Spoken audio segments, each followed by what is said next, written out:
नमस्कार मु प्रशांत कुमार विश्वाल पुरी जिला सत्यवादी ब्लॉक बलरामपुरगढ़ गेंडामली आमर ग्राम मु प्राकृतिक कृषि करुच्ची।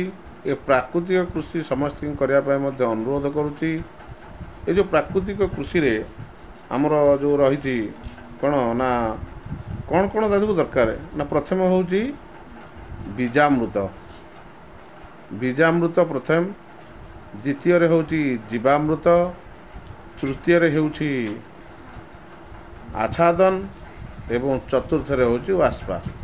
ये चारोटी बिंदु एथि सहित बहुत कथा जोड़ी अच्छी जमती घन जीवामृत हांडी खत एवं तापर पर आसुछि ब्रह्मा अस्त्र अग्नि अस्त्र दशपर्णी निमा अस्त्र बहुत कथा किंतु आमे ये जो जीवामृत द्वारा प्राकृतिक कृषि करुचु मु आज आपण को केमिति जीवामृत आपण तैयारी करिवे पूरा प्रैक्टिकल आपण को आज गोटी गोटी कर देखेबी। गुड़ बेसन गोबर गोमूत्र आ बरगछ तल माटी ये जो जिनस गुड़िक नहीं आम केमिति करवा मु पूरा गोटी गोटी गोटी गोटी आपण मानक देखौची।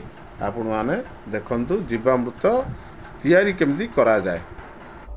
प्रथमे गोटिए ड्रम नवा से ड्रम रे किछि पानी दबा। प्रथमे ड्रम टाइम नेले ताधरे किछि पानी देले पानी ड्रम रे किछि पानी दियागला। तापरे देसी गाईर ताजा गोबर ये देखंतु देसी गाईर ताजा गोबर नेले 5 किलो देसी गाईर ताजा गोबर 5 किलो पकियागला एवं से गोबर को टिके हाथ रे गोलिया जाऊ। गोले देले कौन हम ना तार जो बिंडा बिंडा होकर अच्छी से बिंडा पण भागिଯିव तापरे से फिटी फाटी जीव आउे कौन कि ना गोबर दिया गला। 5 किलो गोबर पर आमे देले गोमूत्र ये हूँ गोमूत्र देसी गाईर गोमूत्र गोमूत्र जिते पुराणा हम सेते भल। देसी गाईर गोमूत्र दिगला से 5 किलो गोबर सहित 5 किलो देसी गाई गोबर सहित आम देदेले गोमूत्र। ये बर्तमान गोमूत्र ये गोमूत्र हूँ मासक तलर गोमूत्र आपको स्टोरेज कराइला। ये गोमूत्र दिगला आग दिहला गोबर तापर दिहला गोमूत्र तापर आम दबा कौन ना बेसन आपणकर बेसन दिगला। एतरु बेसन दिगला 1 किलो बेसन दिगला 1 किलो बेसन दिहला। ए बेसन को मध्य हाथ रे टिके गोळेई देबा कहीं ये बिंडा बिंडा हो जाइए आपको देखंतु बिंडा बिंडा हो भिडियो आप देखुए बिंडा बिंडा होता बेसन को गोलिया गला। बेसन पर दबा आम गुड़ गुड़ दिगला ये हूँ गुड़ आप देखंतु गुड़ गुड़ दिगला बेसन बेसन पर दिहला गुड़ गुड़ को मध्य ताधरे फिटिया गला। बरगछ आपर दिज्व बरगछ तल माटी चलतु बरगछ तल माटी किसी नहीं आसवा। ये हूँ बरगछ तल माटी बरगछ तल माटी आनिक रखाई ये बरगछ तल माटी दिगला।